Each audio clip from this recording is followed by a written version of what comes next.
Welcome to Tamil சமையல் plus. இன்றைக்கி வந்து தை பூசம். ஸோ வந்து இன்றைக்கி விரதத்துக்கு சமைக்கிறத நான் உங்களுக்கு காட்டுறேன்.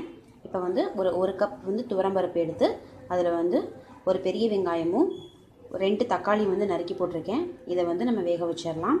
இது வந்து சாம்பாருக்காக நான் எடுத்திருக்கேன். அடுத்து சாதத்துக்கு வந்து நான் வந்து எலக்ட்ரிக் ரைஸ் குக்கரில் வந்து சாதம் வச்சுருக்கேன். அது கொதிச்சிட்ருக்கு.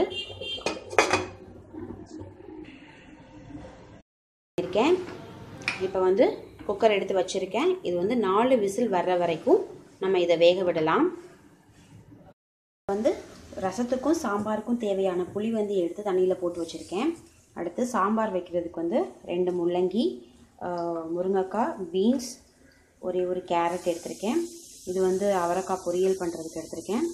ரசத்துக்கு வந்து 2 தக்காளி எடுத்து வச்சுருக்கேன். அடுத்து கொத்தமல்லி, இதெல்லாம் வந்து கழுவி எடுத்து வச்சுருக்கேன். இதெல்லாம் நறுக்கிட்டு உங்களுக்கு நான் காட்டுறேன். இப்போது சாம்பாருக்கு வந்து காயெல்லாம் நறுக்கி வச்சுட்டேன். முள்ளங்கி, கேரட், முருங்கைக்காய், பீன்ஸ் இது எல்லாத்தையும் போட்டு தான் செய்ய போகிறேன். இங்கே வந்து சாம்பாருக்கு வந்து ஒரு பாத்திரத்தில் தண்ணி ஊற்றி வச்சுருக்கேன். இப்போ தண்ணி சூடானதுக்கப்புறமா நம்ம அந்த காயெல்லாம் எடுத்து இதில் போட்டுடலாம். இப்போ தண்ணி சுட்டுருச்சு. காயெல்லாம் வந்து எடுத்து அதில் போட்டேன். இப்போ காய்க்கு தேவையான உப்பு போட்டுக்கிறேன். இதோட கொஞ்சமாக மஞ்சள் தூள், 1 டேபிள் ஸ்பூன் போல் மல்லித்தூள் சேர்த்துக்கிறேன். 1 டேபிள் ஸ்பூன் மிளகாய்த்தூள் சேர்த்துக்கிறேன். அவ்வளோதான். இதை கலக்கிட்டு இது நல்லா கொதி வந்து காய் நல்லா வேகட்டும். இன்னொரு சின்ன குக்கரில் வந்து பாசிப்பருப்பு எடுத்திருக்கேன். ஒரு 1/2 கப் பாசிப்பருப்பு எடுத்திருக்கேன். எதுக்காகன்னு பார்த்தீங்கன்னாக்கா பாசிப்பருப்பு பாயாசம் செய்கிறதுக்காக. இதை வந்து நல்லா வறுத்துட்டு இதை வந்து நல்லா வேக வைக்கலாம் தண்ணி ஊற்றி. அதுக்காக நான் இப்போ வறுத்துட்ருக்கேன். நல்லா வந்து வாசனையோட அதோட கலர் மாறுற அளவுக்கு நல்லா வறுத்துக்கலாம். இந்த சைடில் வந்து காய் வந்து நல்லா கொதிச்சிட்ருக்கு. இதோட நம்ம வந்து இப்போ பருப்பை வந்து ஆட் பண்ணிக்கலாம். அடுத்து பார்த்திங்கன்னா இங்கே வந்து சாதம் வந்து சூப்பராக ரெடி ஆகிடுச்சு. இது ரெடி ஆகிடுச்சு. ஸோ நான் வந்து இதை வந்து ஸ்டவ் ஆஃப் பண்ணிடுறேன். இப்போ வந்து இதில் தண்ணி ஊற்றிட்டேன். தண்ணி ஊற்றிட்டு இதை வந்து ஒரு 4 விசிலுக்கு வந்து வேக வச்சுக்கிறேன். இப்போ வந்து பருப்பு வந்து நல்லா வெந்துருச்சு. நான் இதுலேருந்து வந்து கொஞ்சமாக தண்ணி மட்டும் ஊற்றி வச்சுக்க போகிறேன் பருப்பு ரசம் செய்கிறதுக்காக. மேலாக்கம் தண்ணி மட்டும் எடுத்துக்கிறேன். போதும். இது வந்து பருப்பு ரசம் செய்கிறதுக்காக வச்சுருக்கேன். அடுத்து இப்போ நம்ம வந்து சாம்பாரோட இதை வந்து ஆட் பண்ணிடலாம்.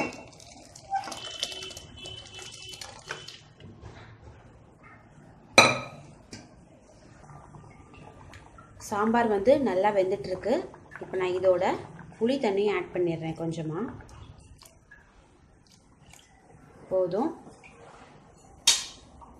இப்போ இதுக்கு உப்பு பார்த்துக்கலாம். உப்பு பார்த்துக்கிட்டு தேவைன்னா போட்டுக்கலாம். இப்போ வந்து இதுக்கு தேவையான உப்பு கொஞ்சம் ஆட் பண்ணிக்கிறேன்.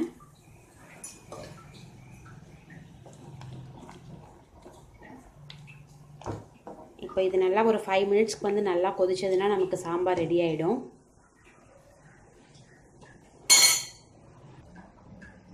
இப்போது இங்கே பாசிப்பருப்பு வந்து நல்லா வெந்துருச்சு. அடுத்து இங்கே வந்து பருப்பு ரசத்துக்கு வந்து 2 தக்காளியை நல்லா மசிச்சு வச்சுருக்கேன். இப்போ இதோட நம்ம எடுத்து வச்சுருக்க பருப்பு தண்ணியும் போட்டுக்கலாம். அடுத்து இதோட புளி தண்ணி எடுத்து வச்சுருக்கேன். அதுவும் கொஞ்சம் போட்டுக்கலாம். முடிஞ்சது. இது ஒரு சைடு அப்படியே இருக்கட்டும். பூண்டு, மிளகு, சீரகம் நச்சு எடுத்துகிட்டு வரேன். இப்போ வந்து சாம்பார் நல்லா சூப்பராக ரெடி ஆகிடுச்சு. இதை தாளிக்கிறதுக்கு வந்து கடுகு உளுந்து போட்டுக்கிறேன், எண்ணெய் போட்டு. அடுத்து சீரகம், வெங்காயம், கறிவேப்பிலை போட்டுக்கிறேன். இதோட பெருங்காயமாக ஆட் பண்ணிட்டேன்.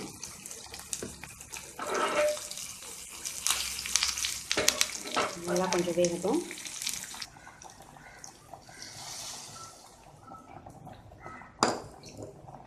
சாம்பார் வந்து ரெடி ஆகிடுச்சு. மூடி வச்சிடலாம். மூடிட்டேன். அடுத்து இங்கே ஒரு தாச்சி வச்சுருக்கேன். எண்ணெய் போட்டு கடுகு உளுந்து போட்டுக்கிறேன். இதோட வெங்காயம் ஆட் பண்ணிக்கிறேன். இது என்ன பண்ண போகிறேன்னு பார்த்தீங்கன்னா அவரைக்காய் பொரியல் தான் பண்ண போகிறேன். இதுக்கு வந்து அவரைக்காய் நறுக்கி வச்சுருக்கேன், கொஞ்சமாக வெங்காயம், 2 வரமிளகாய், தேங்காய் வந்து எடுத்து வச்சுருக்கேன். அவ்வளோதான். இது கடுகு வெடிச்சிருச்சு. இப்போ இதோட வெங்காயம், வரமிளகாய் ஆட் பண்ணிக்கலாம். அவரைக்காவும் ஆட் பண்ணிட்டேன். இதுக்கு தேவையான உப்பு போட்டுக்கலாம். இது நல்லா வேகட்டும். இதோட கொஞ்சமாக தண்ணி ஊற்றிக்கலாம். இது நல்லா வேகும். அதுக்காக இந்த சைடில் வந்து ரசத்துக்கு வந்து எண்ணெய் போட்டிருக்கேன். அதில் கடுகு, உளுந்து, மிளகாய், அதோட சீரகம், பூண்டு எல்லாத்தையும் நச்சு எடுத்து வச்சுருக்கேன். நம்ம இதையும் இதோட ஆட் பண்ணிடலாம்.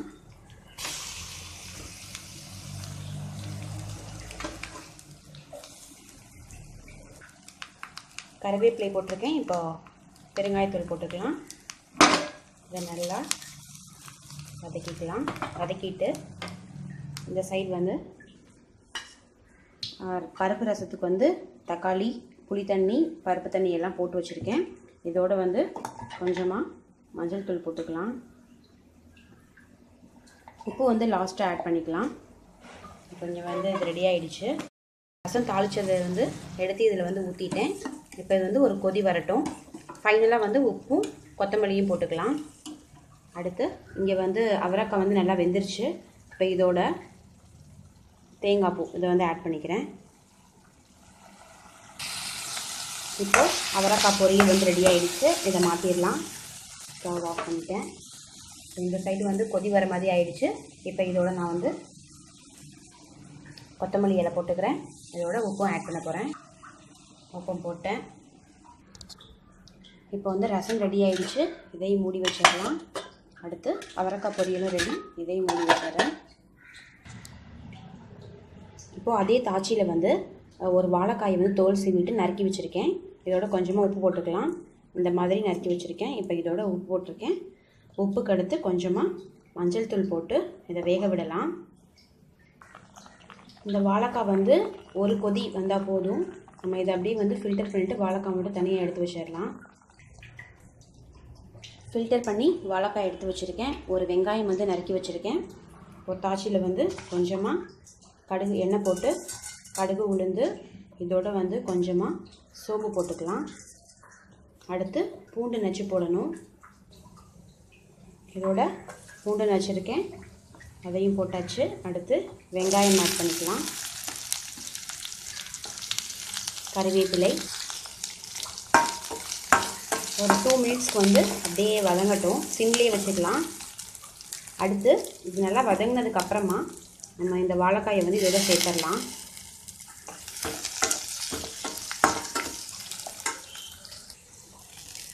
இந்த சைடில் வந்து பாசிப்பருப்பு பாயாசத்துக்கு வந்து வெல்லமும் இதோட ஆட் பண்ணியிருக்கேன். பாசிப்பருப்போட நல்லா வெல்லம் வந்து நல்லா கொதிச்சிருச்சு. இப்போ வந்து இதில் வந்து நம்ம முந்திரி, திராட்சையெல்லாம் வந்து நெய்யில் வறுத்து போடலாம். முந்திரி, திராட்சையும் வந்து நெய்யில் போட்டிருக்கேன். நல்லா வறுந்தோன்னே பாயசத்தில் வந்து முந்திரி, திராட்சையும் வறுத்து போட்டாச்சு. இப்போ இதோட கொஞ்சமாக தேங்காய் பூ சேர்த்துக்கிறேன். அவ்வளோதான். பாயசம் வந்து நல்லா சூப்பராக ரெடி ஆகிடுச்சு. இந்த சைடு வந்து வெங்காயம் நல்லா வதங்கிடுச்சு. இப்போ நம்ம இதோட வாழைக்காய் சேர்த்துக்கலாம்.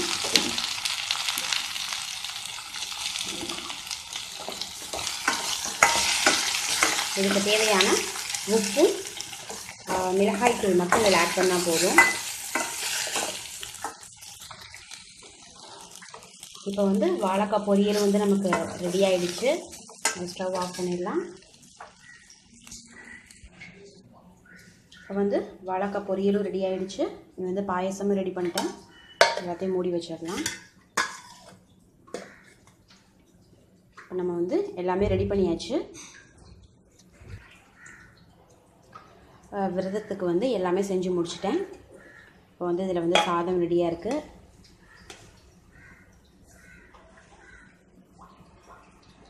சாதம் ஓகே. அடுத்து சாம்பார், அவரைக்காய் பொரியல், வாழைக்காய் பொரியல், அடுத்து ரசம், பருப்பு ரசம், அடுத்து பாயசமும் ரெடி ஆகிடுச்சு, பாசிப்பருப்பு பாயசம். இது எல்லாமே வந்து நான் செஞ்சு முடிச்சிட்டேன். இப்போ வந்து ஸ்டவ் வந்து இப்படி தான் இருக்குது. நான் இதை க்ளீன் பண்ணிடுவேன். அடுத்து இப்போ சமைச்ச பாத்திரங்கள் இருக்குது, இதையும் வந்து நான் இப்போ கழுவி வச்சிடுவேன். அவ்வளோதான், வேலை ஃபுல்லாக முடிஞ்சிருச்சு.